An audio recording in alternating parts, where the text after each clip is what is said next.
Hello everybody. Real quick before I actually start the video, I do want to say my hair is much shorter in this video. My nails are completely different in this video. This is not a recent video. I filmed this video back in April. I hate to say this, I don't like editing longer videos. It just takes too much of my time, especially when you're a college student, you work a full-time job. And at the time I was doing that, I was working 2 jobs, going to college. So it was a little rougher to edit and upload. I've uploaded a lot of videos since this one. This one has been one that has been on my mind for the last year. So I figured for the last video of 2024, I would finally give you this video that I filmed back in April that needed to be uploaded in April, but I forgot to. So yeah, I hope you guys enjoy this video and let me know your thoughts on this case down below, because it is one that has stumped me and it confuses me, and even now sometimes I just Google it to see if anything's happened. But yeah, I hope you guys enjoy the video, and I will see you in the next video in 2025. Have a happy new year, and I will see you guys next year. Bye. Hello everybody, and welcome back to my channel. Today's video is a true crime video, but let's get into this video. I just want to say, this video I saw on TikTok. I saw somebody make a TikTok about this. And I don't remember who. This is part of my tripod. My tripod, by the way, is a painting easel, but I saw this video on TikTok. They made a TikTok about it, and I remember watching somebody else's video about it. I'll have to like look this name up on YouTube to see if I've watched a video, because I do remember a video. I can't remember whose video I watched of it though. Somebody made a video about this, and they were talking about it. And I remember it being like, once I saw the TikTok, it like came back, like everything I knew about the case, and I was like, oh my god, I remember this case very vividly. Today's video, as you can clearly tell by the title, is about Tammy Lynn Leppert. She actually went missing after filming a couple movies. She was a model. She was a very beautiful woman and very young. I think she was around my age when she went missing. I think she was... Oh, she was only, yeah, okay. So she was actually younger than me when she went missing. So we're just gonna get right into it.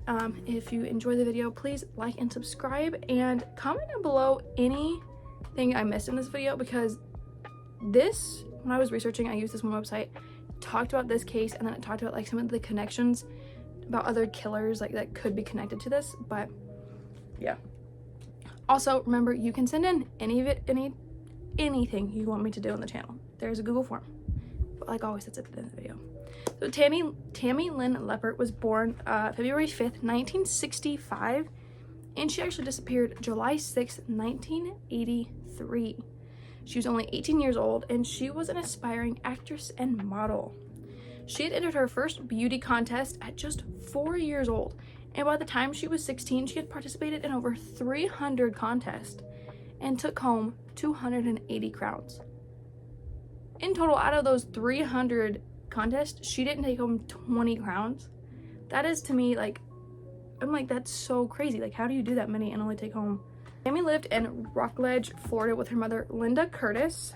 Linda was a theatrical and modeling agent who guided Tammy as she pursued her dreams. And by the age of 18, Tammy had many minor roles in big major films. And from what her mom said, she was sweet and bright and absolutely hopeful for the future.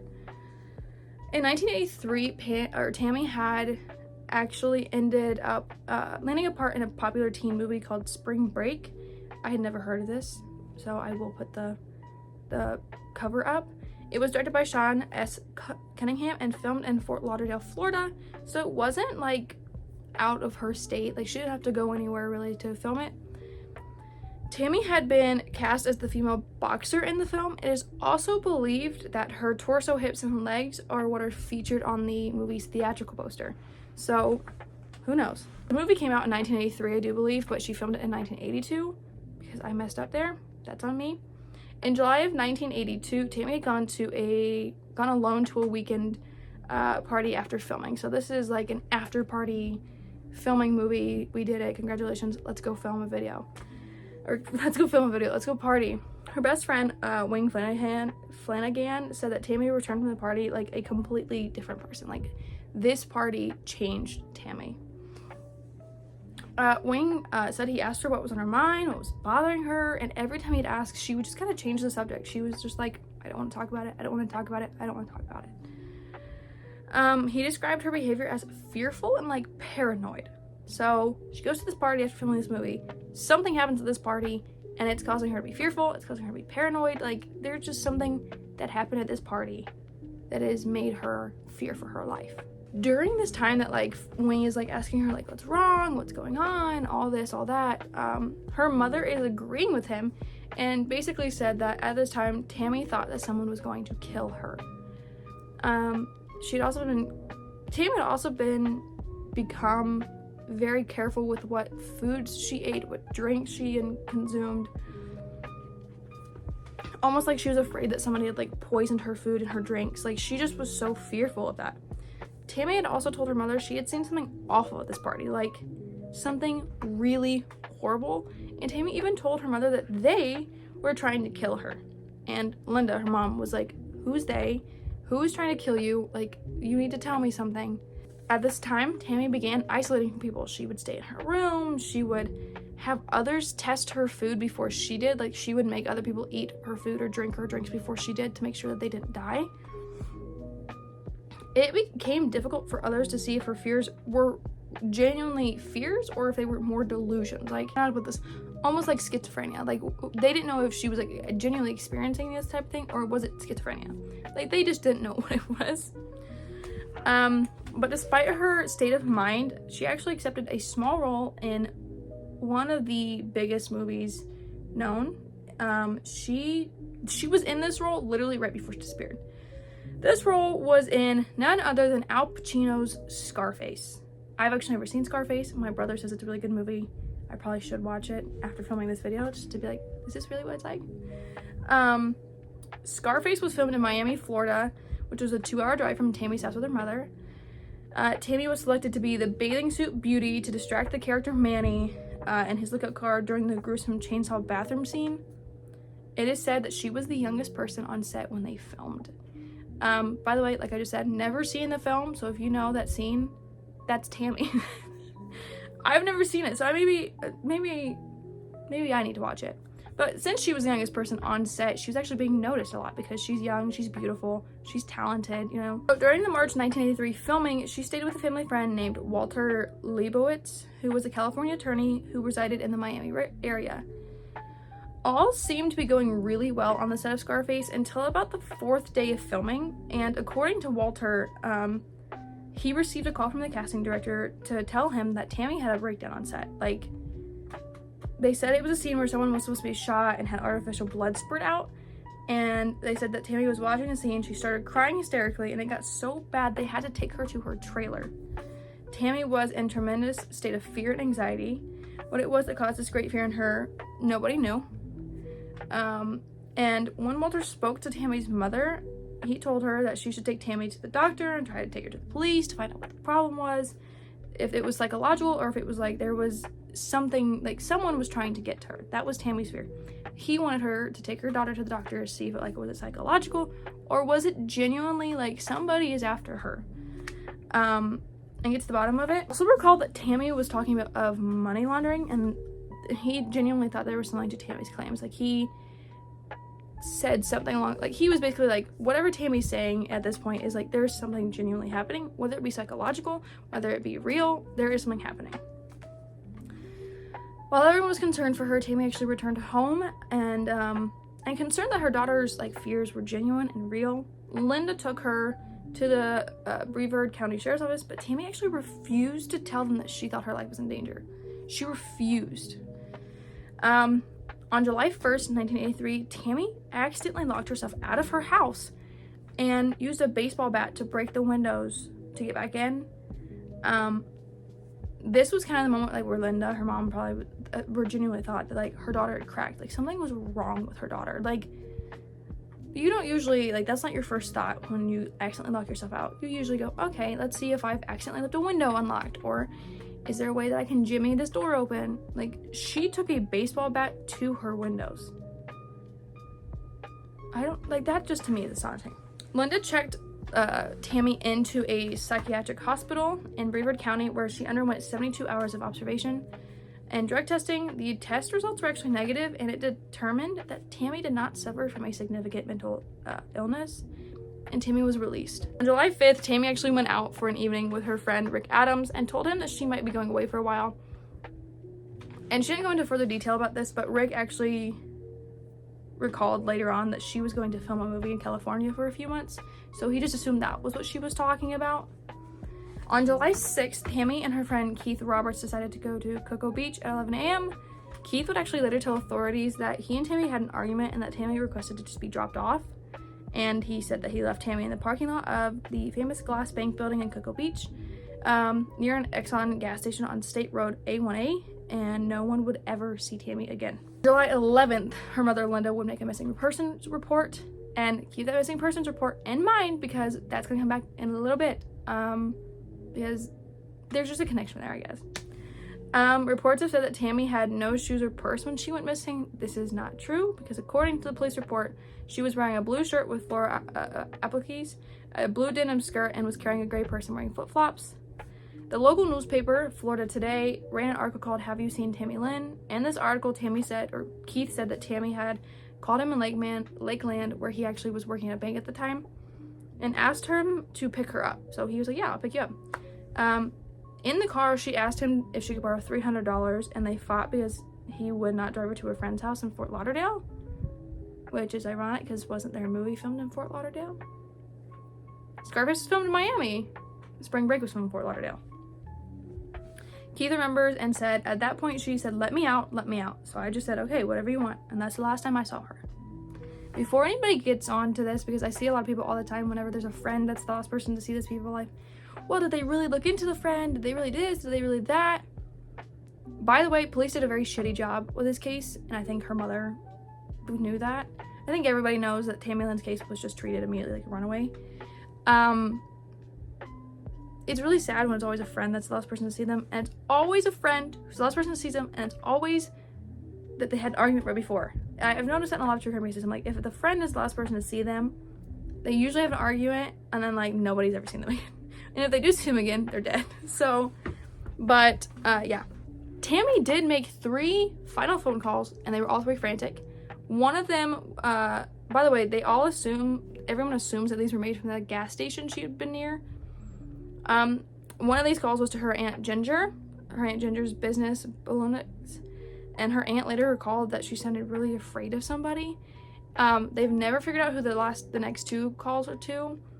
If I had to guess, one was probably to her mother and one was probably to somebody else, like a friend, to come get her, and they didn't pick up. I just don't know. But it's a really shame to know that nobody heard from her other than her aunt. But her mother did recall that Tammy did not brush her hair that day, which was unusual because Tammy usually took care of her appearance. In the pictures you see of Tammy, she's just beautiful and very well put together. So I understand that. Linda also believes that Tammy just didn't run away. Tammy was literally getting ready to go to California and film a movie. That's once you get into acting, that's everyone's dream. You want to get to Hollywood.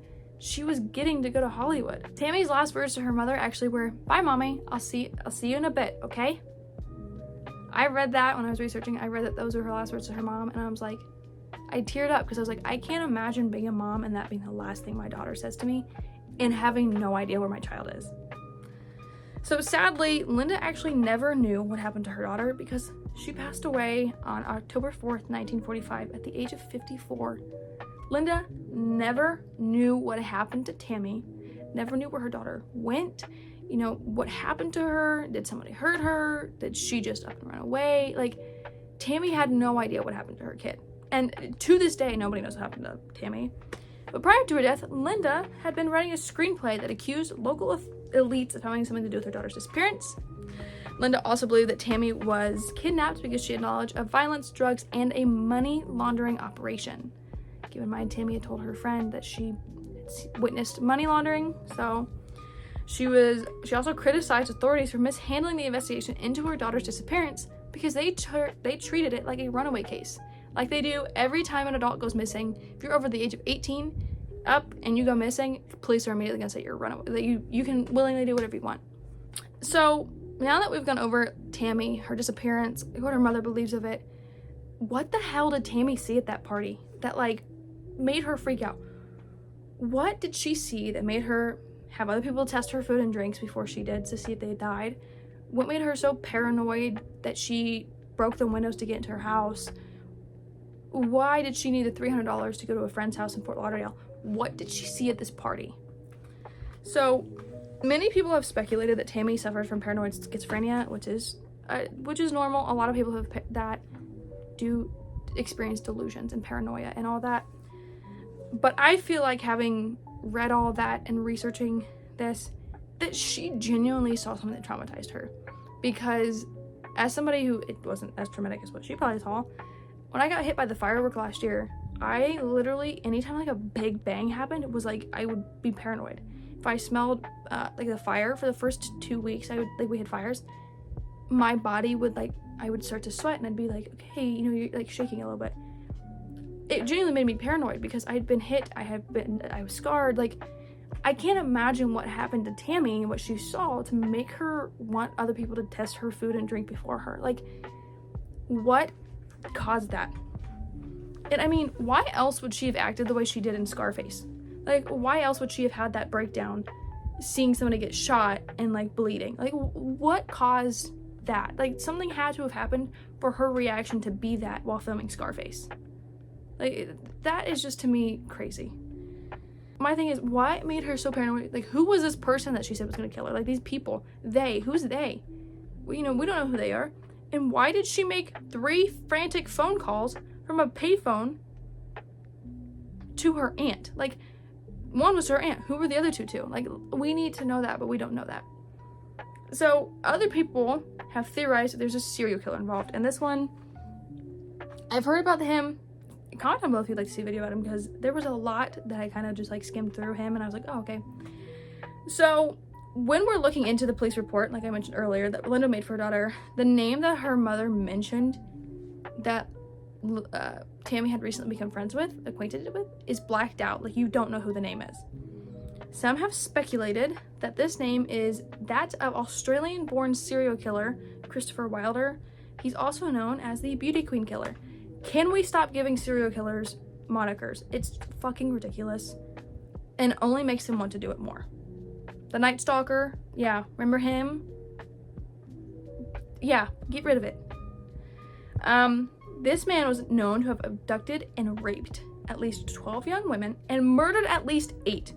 His crimes span from Florida, Colorado, California, Nevada, New York, Texas, and Oklahoma before 1984, when he was killed by police in New Hampshire, while on his way to Canada, by the way. Actually, before her death, Linda had gone as far as filing a $1 million lawsuit against his estate for pain, anguish, and funeral expenses for Tammy, even though Tammy has never been found. Her body has never been found. Police were never actually able to connect Christopher Wilder to Tammy's disappearance, and the lawsuit was dropped. And like I said earlier, Linda felt like they treated Tammy's case as a runaway instead of an abduction. And Tammy is actually not forgotten. She has a younger sister whose name is Suzanne, and she maintains a Facebook page dedicated to Tammy. And Suzanne says that she continues to look for evidence about her sister's disappearance and whereabouts today. She's requesting that if the public knows anything, to provide that information, and it might help find her sister. And that reminds me so much of Alyssa Turney's sister. And there are so many other siblings in the true crime community whose siblings have gone missing or have been murdered. And they just want justice for their sibling, but nobody's coming forth with any evidence. So if you know anything about Tammy, or you know someone that knows something about Tammy's disappearance, please reach out to Suzanne, because this family has suffered for 40 years. She deserves justice at this point. There's actually another suspect in Tammy's case. His name was John Brennan Crutchley. He was a serial killer, kidnapper, and sexual abuser known as the Vampire Rapist. Like I said earlier, stop giving these men and women nicknames. It's ridiculous. He was active from the late 70s to the mid 80s in the same geographic area. There, however, is no evidence connecting him to Tammy's disappearance. In interest of what coverage this case has had, other than people making YouTube videos and TikToks about it, in 1992, it was covered in an episode of Unsolved Mysteries, Season 5, Episode 1. and it actually provided an interesting look into Tammy's case, and many of the people who knew Tammy were actually interviewed about it. So if you want to, I highly recommend you go watch it. I need to watch it just to see if like I missed anything in this video, because a lot of times if there's like a show that's based on it, I will wait till I've made my video and then watch it and be like, okay, that's what I missed, or that's what I missed, just because it's my video is supposed to be what I found, not what I'm taking from a TV show or anything like that. A lot of times those TV shows are a little bit theatrical, so but it is sad to say that to this day nobody knows what happened to Tammy. Her mother will never know what happened to her daughter. You know, she died like a decade after her daughter went missing, or not even a decade, 9 years later she died. You know what I mean? Like, I can't imagine the pain it must be to die and not know like what happened to your kid. So yeah, you know, she never knew if her baby was alive or dead, or, you know, even if like someone had taken her, like was her daughter held captive, like was she murdered, or, you know, is she still alive there? Did she really run away? Like, these are the questions, you know, Linda had to live with until she died unsolved. So like I said earlier, if you know anything about Tammy's disappearance, or know someone that knows something about Tammy's disappearance, please reach out to Suzanne, Tammy's sister, or reach out to that local area police department. Tammy was so young. She was 18 years old when she went missing. She deserved to live a long, happy life, and she never got to. So please, if you know anything, reach out. This all happened because she supposedly saw something she wasn't supposed to. And that's really, really sad. But also recently, we saw the same thing kind of happen to Ryan Garcia with the Bohemian Grove thing. So, yeah, that's it for today's video. Thank you so much for watching. Remember, you can always, you know, you can always request a video, case, anything you want me to do on this channel. Like always, it's up on the screen as I'm talking about it. You can send in a case. It doesn't matter what case it is. I have a list of cases I want to do, but like I said earlier, I don't have a lot of time to do this. So yeah, thank you for watching, and I will see you in the next video whenever I post that, because usually now it's like a month later you guys get the videos. So bye. I'll see you guys later.